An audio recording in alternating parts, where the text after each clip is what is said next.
해법을 찾는 토론 이슈앤 칙설 시작합니다. 윤석열 정부의 노동개혁 밑그림이 공개됐습니다. 핵심은 주 52시간 근로제를 유연하게 하고 또 호봉제를 축소하는 데 쏠려 있는데요. 노사의 자율적인 선택권을 확대해서 일의 효율성을 높여질 수 있게 하겠다는 설명입니다. 이에 대해서 경영계는 환영의 뜻을 내놨지만 이 노동개혁의 가장 중요한 주제 중 하나인 바로 근로자들이 있겠죠. 정부는 최근 화물연대 파업 사태 등을 겪으면서 노동계와 날을 세우고 있는 상황이죠. 이런 상황 속에서 정부가 각계각층의 동의를 얻어서 노동개혁에 성공할 수 있을지 지금부터 쟁점들 하나씩 짚어보겠습니다.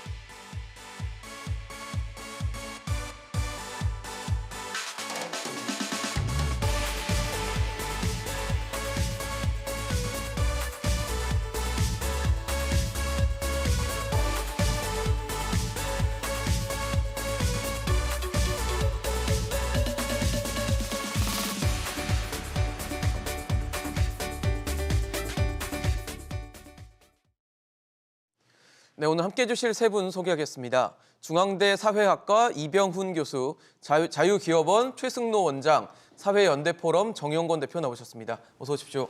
예.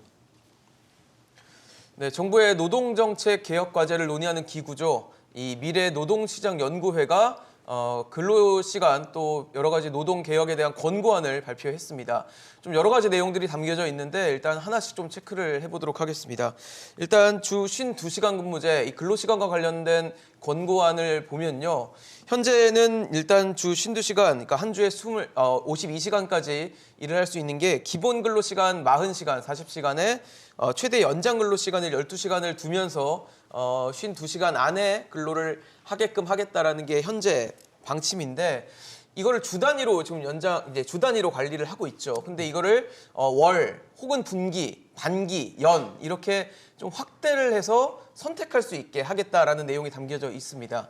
교수님 어떠세요? 나름대로는 주 52시간제를 하면서 왔던 어떤 문제점, 부작용들을 보완하는 그런 대책이 될 수 있다라고 보십니까?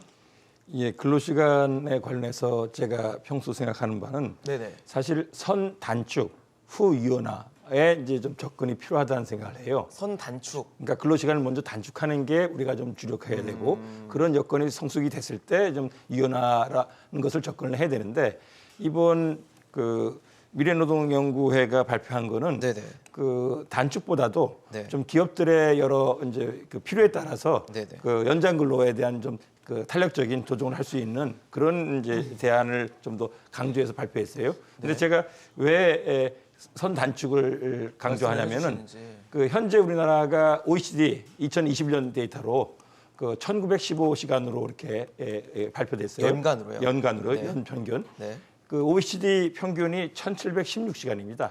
우리가 200시간이 더 길거든요. 그렇네요. 그러니까 지금 우리가 좀 그 근로시간을 좀 더 어떻게 좀 개혁 방향을 잡는다 한다면은 네네. 그 OECD 평균 정도라도 좀 줄여나가는, 그러니까 지난 정부에서도 상당히 줄여서 그 우리가 1900시간대까지 줄은 건 좀 나름대로 진전인데 네네. 현재 유연화라는 방향으로 이렇게 틀면은 오히려 좀 그 장시간 노동에서 벗어나려고 하는 또 젊은 사람들 월라비를 강조하는데 그런 점에서 좀 그 더 근로시간 단축보다는 유연화와 더불어서 또 장시간 노동이 더 이제 확대되거나 아니면 더 그 상태에 머무르게 되지 않을까라는 그런 생각이 있기 때문에 이번 논의에서는 좀 순서가 아니면 좀 우리가 해 나갈 그 방향에서 한쪽으로 좀 치우치지 않았는가라는 그런 의견을 갖고 있습니다. 지금 어쨌든 주 단위를 월이나 분기, 반기, 연으로 좀 확대하겠다는 거는 유연화라는 데 좀 있을 것 같은데 예. 그러면 말씀하신 대로 단축을 먼저 하진 않았더라도 유연화를 이렇게 하는 방식에 대해서는 어떻게 보시는지 궁금합니다. 그런 점이 아무래도 기업들이 그 이를테면 이제 주 단위로 52시간에 이제 제한이 있을 경우에는 그 시간에 맞춰서 일을 하게 되는데 그렇죠. 그게 월 분기 할 경우에는 그 기간 동안에 어느 시점을 굉장히 일을 심지어는 뭐 70시간 가까이 일을 하고 또 일이 없는 동안에는 쉴 수가 있다라고 얘기를 하지만은 근데 그런 조건 속에 자체 이 법대로의 제도 시행이 안 되고 또 일을 많이 할 그 필요에 따라서 일을 그냥 그 장시간 노동에 계속 허덕이는 그런 식의 상황이 우리가 만들 수가 있기 때문에 그런 점에 이 자칫 현재 좀 더 유연화의 여러 가지 방식을 도입했다는 것이 오히려 근로시간에 단축 우리가 좀 해나갈 그 방향을 좀 벗어나서 좀 더 그 장시간이라는 방식으로 좀 사람들한테 좀그 장시간 노동 체제가 이렇게 계속 방치되는 결과가 낫지 않을까 그런 우려점이 있는 것이죠. 그러니까 선 단축에 대한 전제를 못하게 할 수도 있다라는 말씀으로 좀 예, 이해가 그렇습니다. 되네요. 최승 원장님은 어떻게 보셨습니까? 네. 권고안에 대해서. 이 권고안은 이제 이 전문가 학자들이 모여서 정부의 의견을 제안한 것인데요.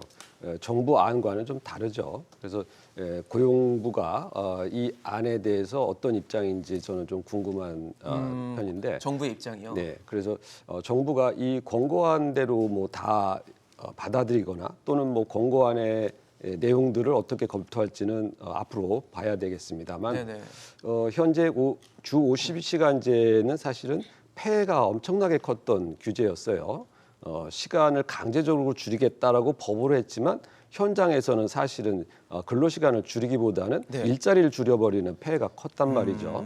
더군다나 많은 근로자가 노조에 보호하 있는 근로자들은 괜찮았지만 네. 그렇지 않은 대부분의 고용자들이 임금이 줄어들고 소득이 줄어들면서 이 투잡으로 내몰리는 현상까지 발생을 했던 것이죠. 그래서 이 52시간제를 유지하겠다라는 권고안인데 이 52시간제를 유지하는 것이 아니라 이 법의 폐해를 고려하면 사실은 52시간제를 폐지하는 게 사실은 올바른 해법입니다.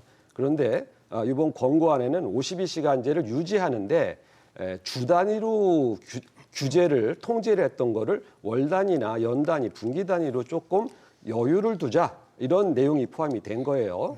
근데 이거는 뭐 당연한 거죠. 처음부터 규제를 만들 때부터 이렇게 했어야 되는 거를 주 단위로만 했던 것이 잘못된 것이죠. 우리가 뭐 주급, 일급, 뭐 연봉, 월봉처럼 다양한 방식으로 우리가 세상을 바라봐야 되는데 주 단위로 시간을 규제한다는 것 자체가 처음부터 무리한 규제였기 때문에 이러한 보완 대책을 고려한 것이다. 하지만 그렇다 하더라도 52시간제가 갖고 있는 근본적인 폐해를 완전히 해소하기는 좀 어려워 보인다 이렇게 생각합니다. 근데 사실 52시간제 근무 도입 취지는 근로시간 우리나라가 뭐 OECD 거의 상위권 수준의 근로시간이 길 정도로 굉장히 그런 문제들이 있었기 때문에 그걸 좀 현실적으로 줄여보자라는 취지에서 왔을 텐데 뭐 주 단위나 월 단위 이런 제한이 없어지고 주 52시간제라는 제한이 없어지면 다시 우리가 옛날로 회귀하는 것은 아닌지에 대한 지적도 있을 것 같거든요. 전혀 그렇지 않습니다. 그러니까 주 52시간제 규제는 그대로 있고요.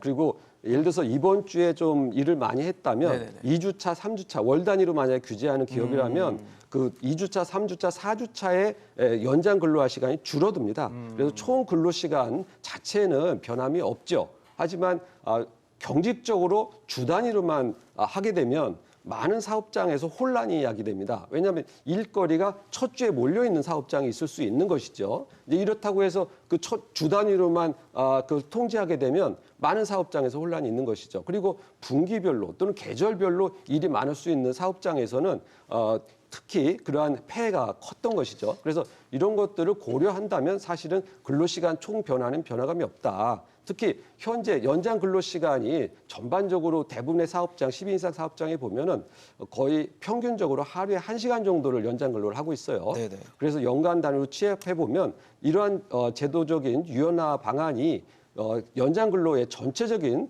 총 연장 근로 시간을 늘린다라고는 볼 수가 없습니다. 알겠습니다. 정용훈 대표님은 어떻게 보셨어요? 예.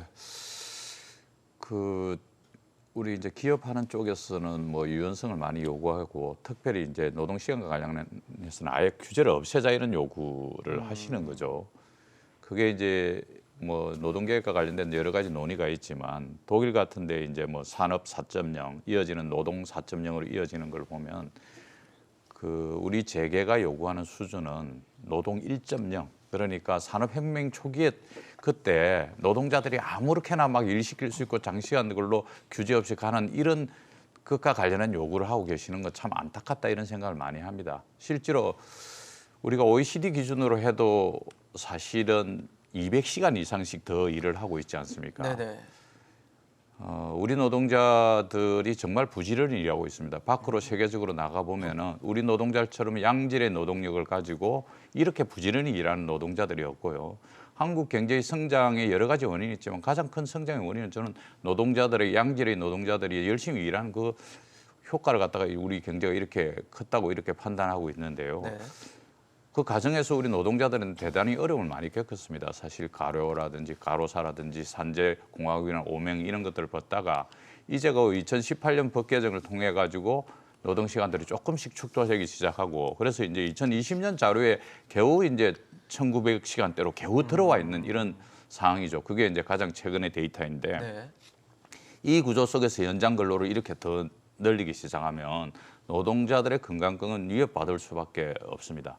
말씀하신 이제 뭐 노사 현장의 자유를 통해서 하라고 이렇게 이해하지만 우리나라 노동조합의 조직률이 14.2% 정도 됩니다.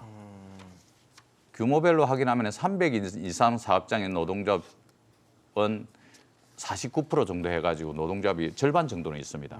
그런데 30인 이하 사업장인 노동조합 조직률은 0.2%입니다. 아예 30인 이하는 노동조합이 없다는 없는 거죠. 거군요, 이런 데에서 근로자 대표하고 합의하고 또 노동자 당사자의 동의를 구할 수 있겠냐. 사실은 자율이나 재량 이런 것들이 다 무시될 수밖에 없는 것이고 사용자의 요구에 의해서 그냥 노동자들이 일방적으로 일할 수밖에 없는 이런 구조에 노출되어 있다. 우리가 정말 선진국으로 지향한다면은 적절한 노동시간, 적절한 임금, 그것이 바로 노동 생산성을 올리는 길이라고 저는 판단하고 있습니다.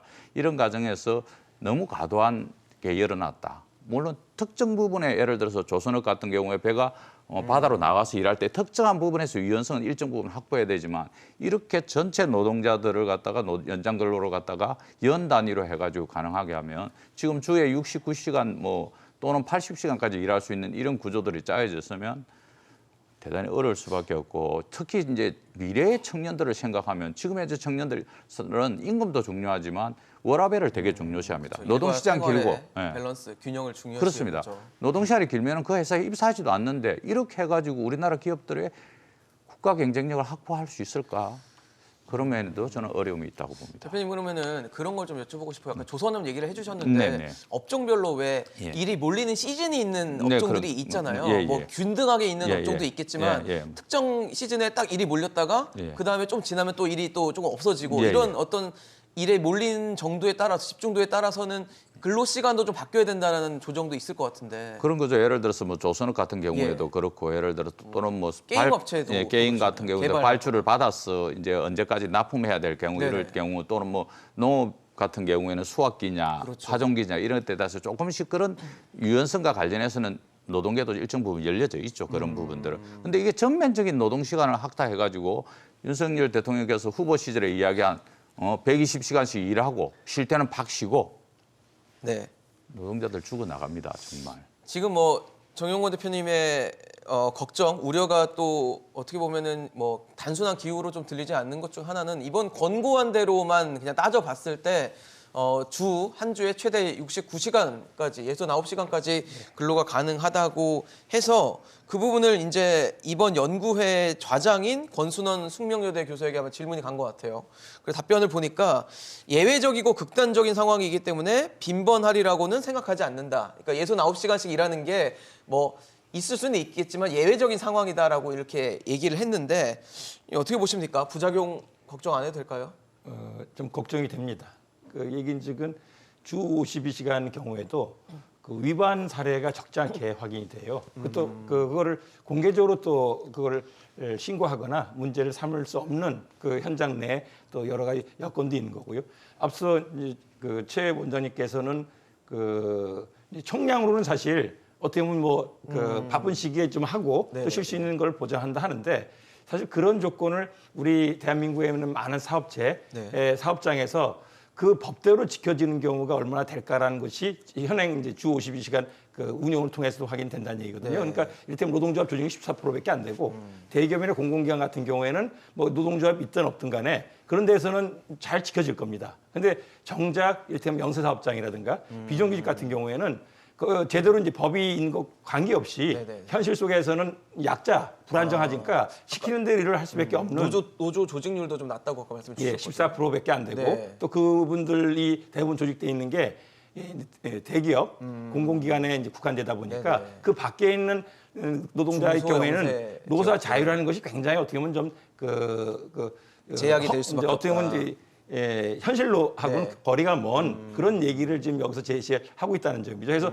주 뭐 52시간이 나름대로 이제 마지노선처럼 사용자도 받아들이는 것인데 그거를 이제 일정하게 이런 하나의 위원회를 통해서 그 일주를 그러면 7시간 가까이 일을 한다라고 한다면은 그 총량이 법대로 지켜지기보다는 그런 좀 노동자의 목소리를 제대로 내지는 그 사용자의 요구에 대해서 좀 그 법대로 좀 지켜달라는 걸 얘기할 수는 없는 조건 속에서는 그냥 그것이 또 달리 70시간 가까운 그것이 새로운 하나의 규범처럼 되면서 장시간화 될 수가 있다라고 하는 걱정이 제기가 되는 거죠. 그러니까 노동법이 있더라도 현장에서는 그 법이 잘 지켜지지 않을 노사의 수 그 관계 있다. 속에서는 제대로 안 지켜지는 걸 우리가 많이 보기 때문에 이런 걱정을 하는 겁니다. 어떻게 보세요, 원장님? 네. 이 52시간제가 일어나면서 네. 그 분규가 엄청나게 늘어납니다. 그러니까 노사 갈등이 고조가 되죠. 왜냐하면 자율적으로 결정할 수 있는 부분을 법으로 통제한 것이라서 이것이 합리적으로 결정되기가 참 어렵습니다. 현장에서. 그래서 결국은 이제 그 분쟁 건수가 그다음에 위반 신고 접수가 굉장히 늘어났는데 작년만 해도 455건 매우 이제 큰 폭으로 증가했는데 이 부분은 이 52시간제 적용 범위를 넓히는 과정에서 또 발생한 사안입니다. 그런데 이 52시간으로 인해서 사실은 그 근로자들은 일할 자유를 박탈당하는 겁니다. 더 일하고 싶어 하는 사람도 일할 수 없는 것이고 또 이 조건에서 혜택을 얻는 사람은 기존에 일자리를 얻은 사람들이죠. 그러면은 법이라고 하는 것은 강제력 법으로 통제하겠다고 하는 것은 보편적으로 국민을 위한 기준이어야 되는데 특정 근로자 그러니까 일자리를 얻은 근로자에 한해서만 보호하는 방식으로 법을 만들었기 때문에 갈등이 늘어나는 것이죠. 더군다나 일을 해보고 싶은 사람, 일할 기회를 얻고 싶은 사람한테는 굉장히 치명적인 법안이 될 수가 있어요. 그래서 새로 일을 얻기 위한 사람을 고려한 전반적인 법안이어야지 그냥 기존의 일을 얻은 사람한테만 이 보호를 주는 식의 법안은 사실은 매우 조심스럽게 접근을 해야 됩니다. 그래서 이 법으로 강제한다라고 하는 것은요 매우 한정적으로 그 아주 특별한 부분에 규율을 해야지 이렇게 주 단위로 엄격하게 제한을 해놓기 때문에 처음부터 매우 분쟁의 소지가 컸던 것이죠. 그래서 이것을 유연하기 위해서 여러 가지 제도가 강구가 된 바가 있습니다. 예를 들어서 선택 근로제라든가 탄력 근로제라든가 다양한 방식을 해봤지만 워낙 이 법의 폐해가 크기 때문에 이러한 것들을 고려한다 하더라도 여전히 현실에서는 분쟁과 분란이 계속 이어지게 되는 것이죠. 기업이 안 지켜서 분란이 일어나는 건 아닙니까? 그렇죠. 이 법이라는 것이 합리적이고 타당해야 됩니다. 네. 그런데 근로하는 사람, 사업자 모두가 불만인 상태가 돼버리죠. 그렇게 되면은 현장에서는 타협 보기가 상당히 어려워집니다. 그러니까 개별적으로 합리적으로 해결할 수 있는 사항을 법으로 강제하고 획일화된 방식으로 하게 되면요 모두가 피해자가 돼요. 그러니까 그러면은 지금의- 사업자만 피해가 되는 것이 아니라 근로자에도 피해가 되는 것입니다. 대표님 예. 여쭤보고 싶네요. OECD 국가에서 노동 시간을 다 규제하고 있습니다. 실제로 이제 뭐 프랑스 같은 경우에는 주 35시간이고 주 48시간 이상 일하지 못하도록 하고 있습니다. 영국도 48시간으로 제약하고 있고요. 독일도 뭐 하루에 8시간이고 플러스 추가해서 연장 근로 2시간 이상 못하도록 이렇게 제한하고 있습니다. 이런 각 국가들의 노동 시간과 관련된 제한, 일하고 싶다고 해서 마음대로 일하게 할 경우에 반드시 사고가 일어납니다.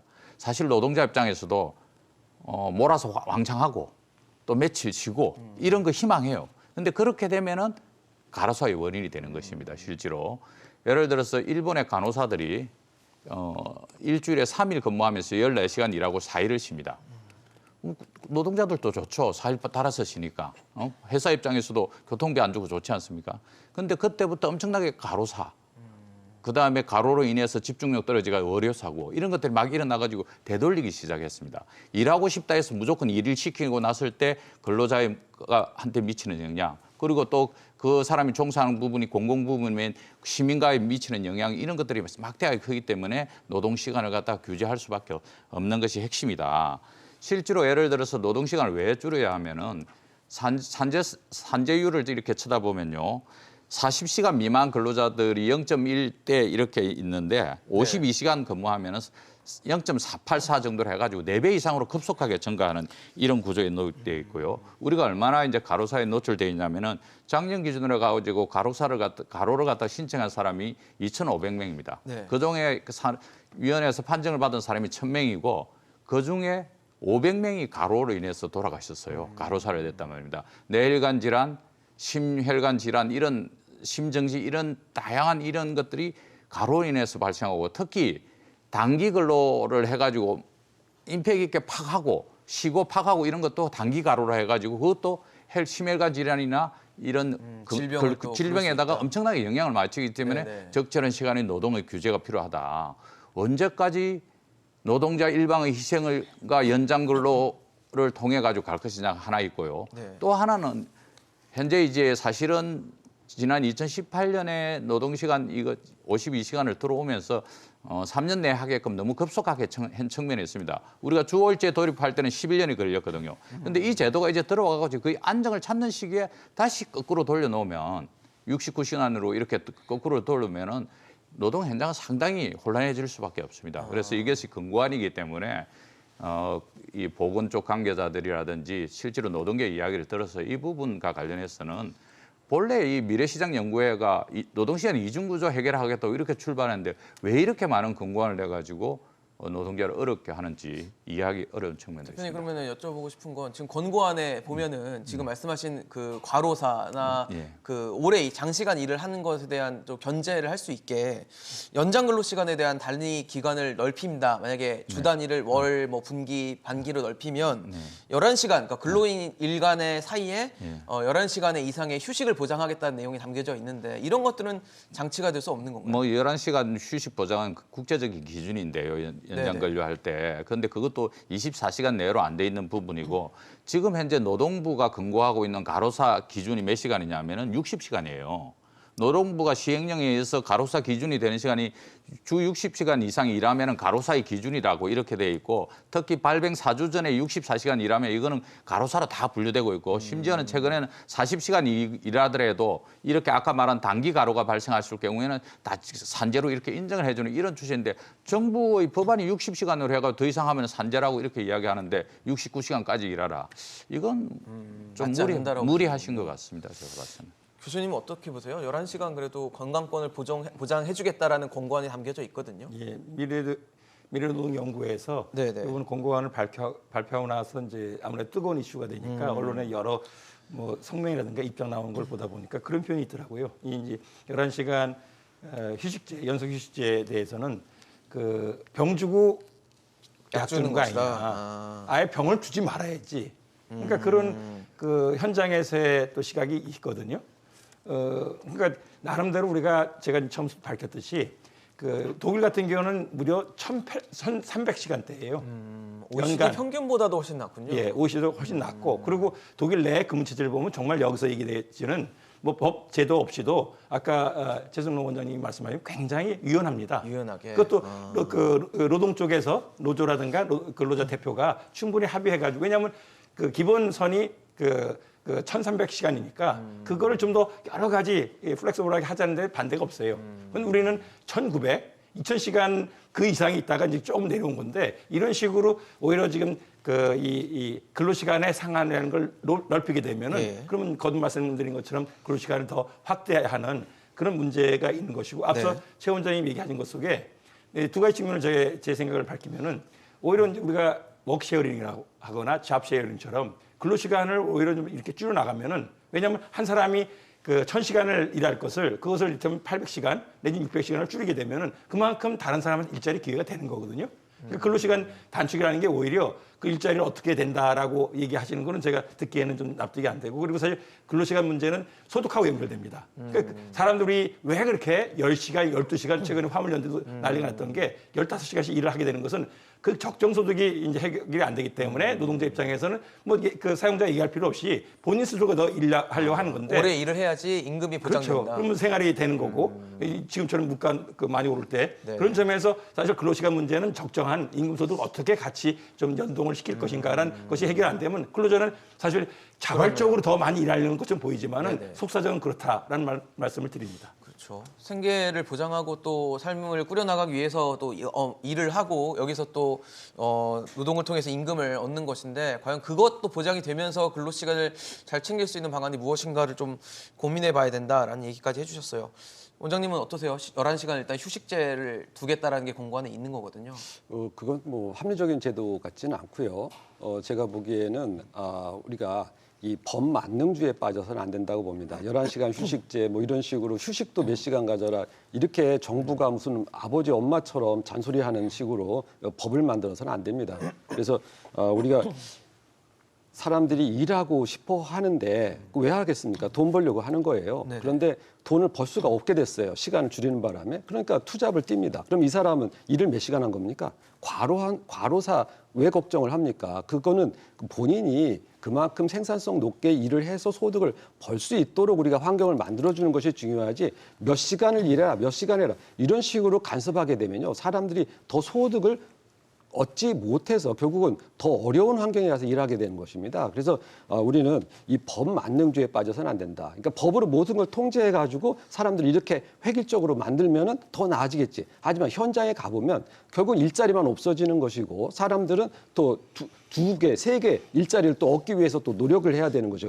이런 부작용이 발생을 한다는 것이죠. 원장님 제가 자꾸 질문을 또 드리게 되는데 법이 없으면 가장 좋을 것 같아요. 제 생각에도 법이 없이 자율적으로 잘 된다면 뭐 법이 왜 필요하겠습니까마는 법이 없었을 때 문제가 생기니까 법이라는 게 생기는 거 아닌가라는 생각도 들거든요.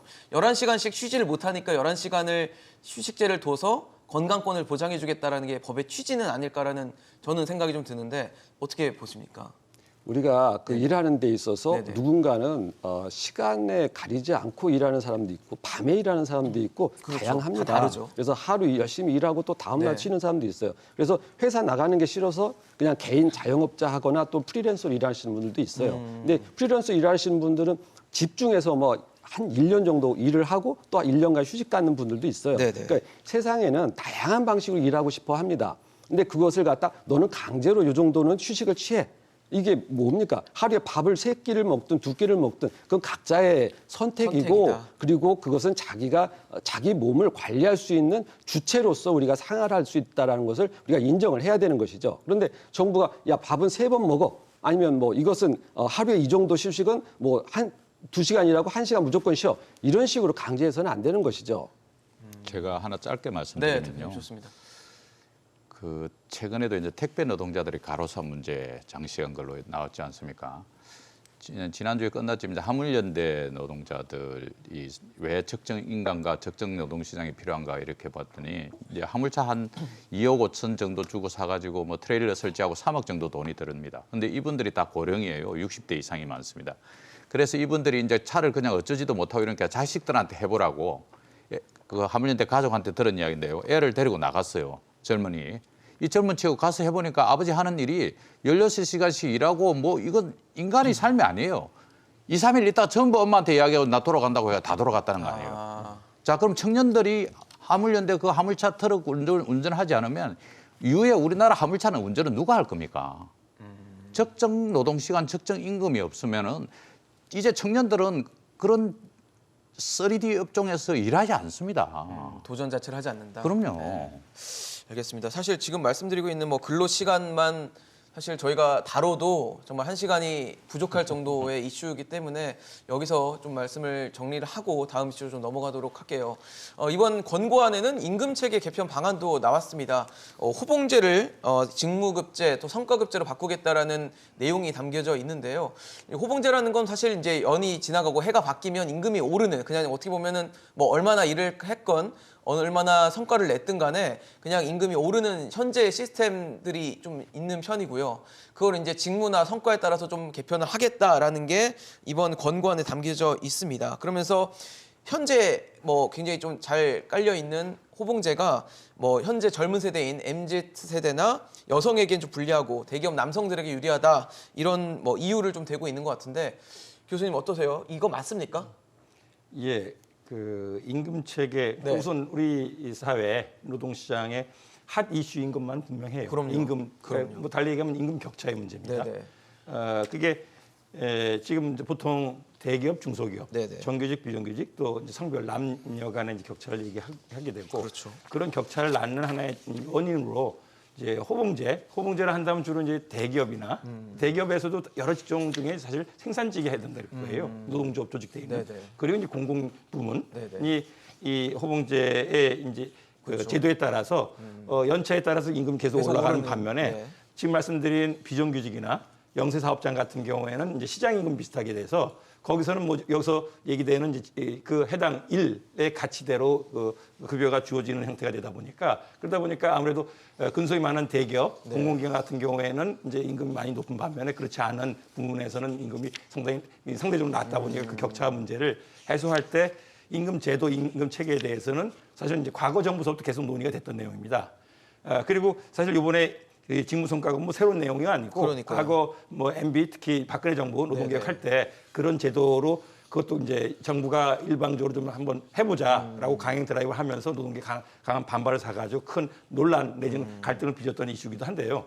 그래서 그 좀 임금 격차를 줄여나가는 제도 개선을 한다는 취지에서는 저도 동의를 합니다. 네네. 근데 그 지금 나온 해법이 이 대안에 있어서도 과거의 재탕인데다가 핵심이 뭐냐면 노동계한테 충분히 이런 제도 개선에 대해서 좀 동의나 협조를 구할 수 있는 내용이 제대로 좀 깔려있지. 그러니까 논의 절차도 하나의 전문가 연구의 발표 공고일 뿐이고 그 과정에 노동계하고 충분히 수기를 통해서 어떤 접점을 만들어내지 않은 상태이기 때문에 그런 이제 임금 개혁에 대해서 얼마만큼 공감대를 만들어낼지가 이번 공고안을 충분히 좀 볼 수가 없어서 네네. 과연 이대로 시행이 될지 아니면 박근혜 정부 때처럼 또 달리 이것이 현장의 또 다른 논란이나 갈등을 빚어내는 그런 이제 하나의 큰 뜨거운 감자처럼 또 일이 될지 그런 점이 좀 걱정이 되는 얘기죠. 그럼 어쨌든 지금 나온 건 권고 아니잖아요. 말 그대로 권고 아니기 때문에 전문가의 이거를 의견일 뿐입니다. 그러니까요. 예. 그 의견을 갖고 현재 윤석열 정부에서 어떻게 이걸 소화를 할지를 검토하게 될 텐데 이 과정 속에서 말씀하신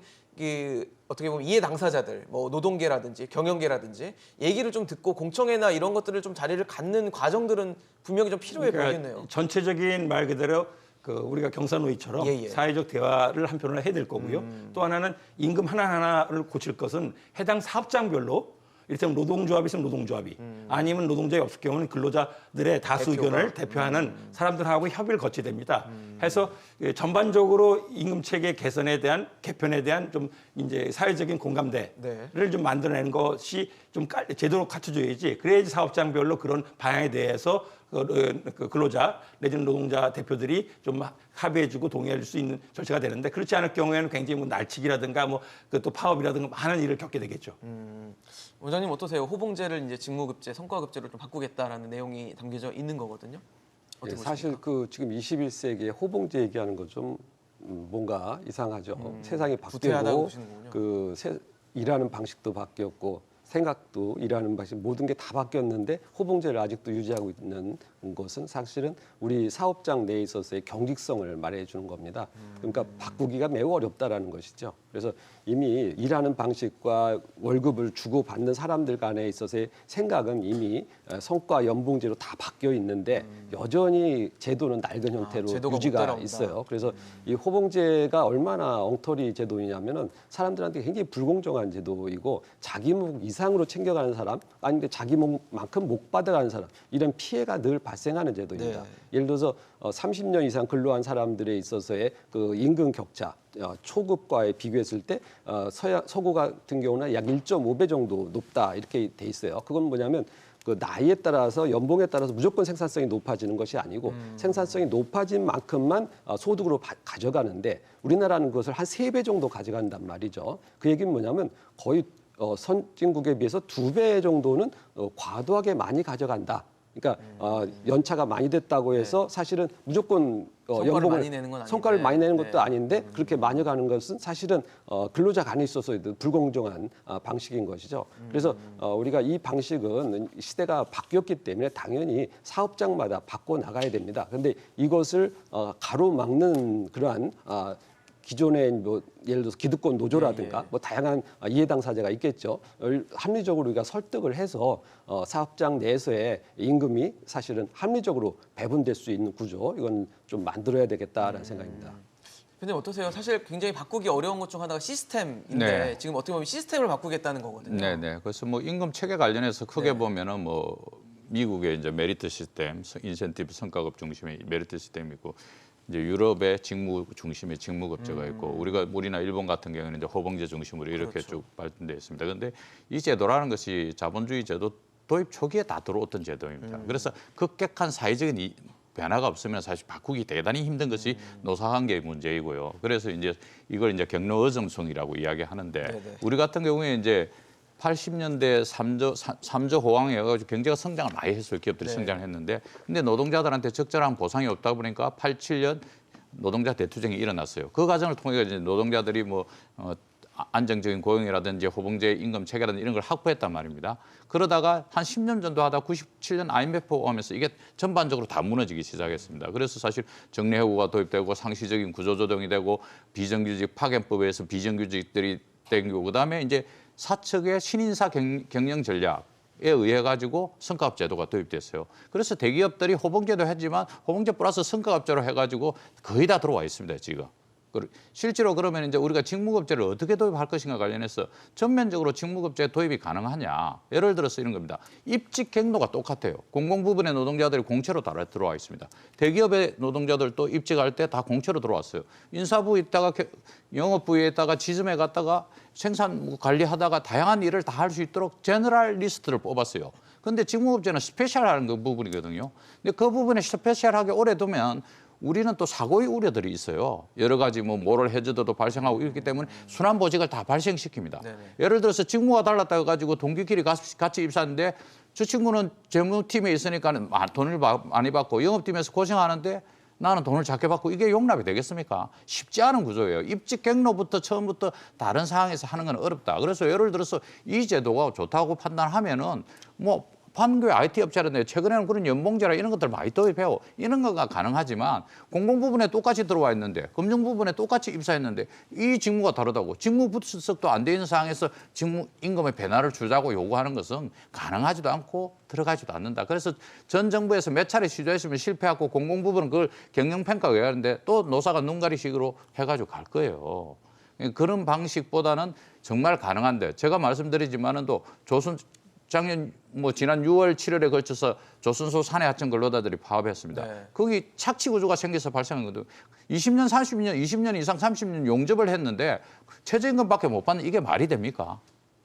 그래서 이 노동자들을 갖다가 이게 자회사들이 100개나 되고 다 착취 구조가 있어서 발생하는 이런 부분들인데 이 노동자들과 관련해서는 직무급제 도입하고 자회사를 갖다가 크게 하나로 만들어가지고 이렇게 하면은 한 5천만 원 이상 바로 받을 수 있어요. 근데 이런 부분들에서 좀 디테일하게 접근해가지고 하나하나 해결하면서 야 직무급제를 통해서 어느 노동자들이 좋아지다 하면 그쪽은 그런 제도를 통해서 가는 것이고 지금 현재 불가능한 데는 그걸 밀어가지고 갈 수도 없습니다. 임금제도라는 게 2천만 명 이상 근로자와 그들의 가족 한 4천만 명이 우리나라 국민들이 대다수를 관여하고 있는데 대기업이 또는 기업들의 이익을 많이 남기기 위해서 그 제도를 도입하라면은 노동자들한테 임금 많이 주려고 그 도입을 하겠습니까? 아까 사내 임금 격차 이야기하는데 호봉제의 특성은 이렇게 슬라이드 방식으로 이렇게 올라가 있습니다. 네네. 그러니까 이 사람이 부장급이 많이 받기는 많이 받지만 신입사원 때 그러고 주임 때 대리 때 작게 받은 부분들을 갖다가 위로 가도록 이렇게 된 거예요. 직무급은 이렇게 팽팽하다 보면은.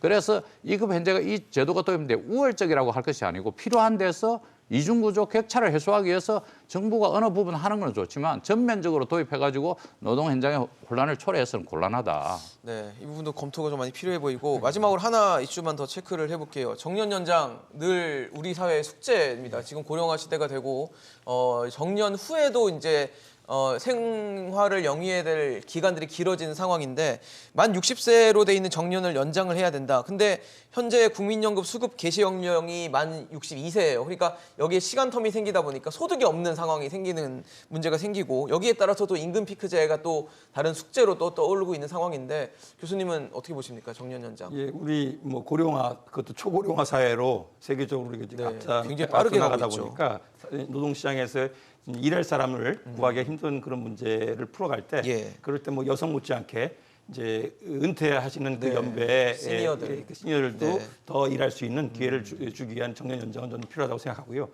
정년 연장도 우리는 그냥 법적 정년 연장만 얘기하는데 일본이라든가 독일처럼 이제 이 연장하는 방식을 좀 더 그러니까 해당 기업의 내진 분야에 따라서 좀 다양하게 이렇게 좀 마련할 수 있도록 자율적으로 줄수 있게. 할 수 있는 방식을 좀 찾으면서 그러면서 하여튼 정년 연장 우리가 해나갈 그런 우리 이 좀 중요한 과제다라는 점은 이해가 되고요. 네네. 임금 피크제 관련해서는 이제 논란이 되는데 그건 앞서 이제 호봉제와 연결될 겁니다. 그렇겠죠. 그런 점 관련해서는 제가 앞서 논의 잠깐 제 의견을 좀 밝힌다면은 호봉제를 마치 그 제도의 혜택을 받는 뭐 기득권처럼 얘기하면서 마치 임금 도둑처럼 얘기하는 거는 조금 그분들하고 그 내용을 같이 우리가 풀어가야 될 입장에서는 그럼요. 좀 그들의 문제를 좀 제대로 좀 이해하고 좀 공감을 얻어낼 수 있는 좀 전제될 것이 호봉제 얘기는 사실 초기에 젊은 나이 때는 덜 받는다는 얘기예요. 아까 3배라는 얘기는 그만큼 덜 받다가 그러니까 이렇게 돼 있다는 얘기거든요. 그러다가 이제 중 이상의 근속을 내지는 연령이 됐을 때 더 많은 걸 받는 구조가 되다 보니까 내가 젊어서 일할 때는 덜 받은 걸 이제 받는 것을 왜 이렇게 난리치냐라는 그런 나름대로 의식이 반발이 있는 있을 수 겁니다. 있다. 그런 점에서 임금 체계를 우리가 1.5배로 이렇게 다시 좀 조정한다 한다면 그 과정에 이 사람들이 반발하는 이유를 좀 충분히 이해하면서 그렇죠. 그러면서 그분들조차도 기득권이 아닌 이런 변화에 좀 타협을 협조를 할 수 있도록 그런 방식의 접근을 좀 해나가는 게 필요하겠다는 의견을 드립니다. 네, 원장님은 어떠세요? 정년 연장 늘 우리 사회에 아주 오래 꼭 풀어야 될 숙제거든요. 우리가 그 정년 연장을 법으로 강제하다 보니까 지난번에 폐가 상당히 컸어요. 그래서 교수님 말씀대로 사업장에서는 이미 65세 장기 쪽으로 근로를 하는 분들이 꽤 많습니다. 그러니까 법으로 우리가 강제하지 않더라도 고령자들이 일을 하고 있어요. 그런데 이걸 또 법으로 강제하면 또 많은 분란과 싸움이 또 벌어집니다. 그래서 이러한 정년 연장은 사업장에서 자율적으로 계속 폭넓게 이루어질 수 있도록 하는 것이 필요하고요. 우리가 신경 써야 되는 건 뭐냐면 근로자들이 더 많은 수입을 얻기 위해서는 생산성을 높여야 됩니다. 그래서 생산성을 높이는 방안을 노사가 서로 협력을 해야 되는데 이것이 잘 안 돼요. 그래서 우리나라 노조가 좀 더 선진국 노조처럼 생산성을 높여서 근로자의 소득을 높일 수 있는 방안에 대해서도 같이 노력할 필요가 있다라는 생각을 하고요. 그래서 저는 이러한 그 근로 현장에 있어서의 문화라는 것이 단순히 법으로 모든 걸 해결하겠다라고 하는 법 만능주의가 아니라 생산 현장에서 사업자와 근로자가 서로에게 모두에게 이익이 되는 그런 방식을 선택할 수 있도록 자유권을 확대하는 것이 좋은 결과로 그리고 분란과 혼란 없이 우리가 좋은 그 결과를 얻어내는 방법이다 이렇게 생각합니다. 대표님 말씀도 좀 짧게 듣겠습니다. 네. 뭐 정년 연장과 관련해서는 앞서 이야기한 대로 이제 70년생부터는 이제 국민연금이 이제 65세에 받도록 되어 있기 때문에 그렇죠. 소득 공개 때문에 필요한 거고 또 하나는 지금 좀 늦어지죠. 예. 국민연금 그래서 받는 이제 시기가. 70년생부터는 65세에 받게 될 소득 공개액이 하나 있고요. 또 이제 최근에는 이제 생산 가능 인구가 많이 줄어들고 있어요. 그래서 어차피 지금 정년 연장은 불가피한 사항인데 네. 어떻게 할 것이냐? 첫 번째는 노사 자율로 해야 될 것이라는 거. 당장은. 두 번째는 지금 현재 우리 양질의 일자리가 300만 개에서 500만 명 정도 이렇게 보고 있습니다. 대기업, 공공기관, 공무원 이쪽은 조금 기다려야 된다. 왜냐하면 지금 청년 실업 문제가 심각하기 때문에 청년들이 들어올 때까지 그러니까 이 500만 개 일자리를 제외하고 나머지 부분에 대해서는 정년 폐지해도 된다. 왜냐하면 계속 근로하고 싶은 사람은 근로해도 되고 지금 3D 업종이나 산업 현장에서 오히려 이제 노동할 수 있는 인력이 부족해가지고 중소기업은 인력 찾기가 힘들고 조선소 현장도 인력 찾기 어려운 이런 구조이기 때문에 이쪽 부분은 폐지해도 된다. 그래서 이런 것들을 좀 맞춰가되 일정 시간이 지나면은 이 부분과 관련해서도 법제화 시켜야 될 것이다 이렇게 보고 있습니다. 알겠습니다. 뭐 매번 정부 때마다 노동개혁을 외쳐왔고 노동개혁을 어떻게 할 것인가 논의는 해왔지만 결국 결과로는 크게 내놓지 못했던 상황입니다. 일단 윤석열 정부에서 권고하는 형식으로 밑그림이 나왔기 때문에 과연 정부가 이 문제를 어떻게 현명하게 해결하고 각계각층의 얘기를 잘 들어서 지혜로운 대책 또 지혜로운 노동개혁을 만들어낼지 저희도 지켜보도록 하겠습니다. 오늘 이병훈 교수, 최승로 원장, 정용건 대표와 함께했습니다. 이슈앤잭설 오늘 준비한 소식 여기까지입니다. 지금까지 함께해 주신 여러분 고맙습니다.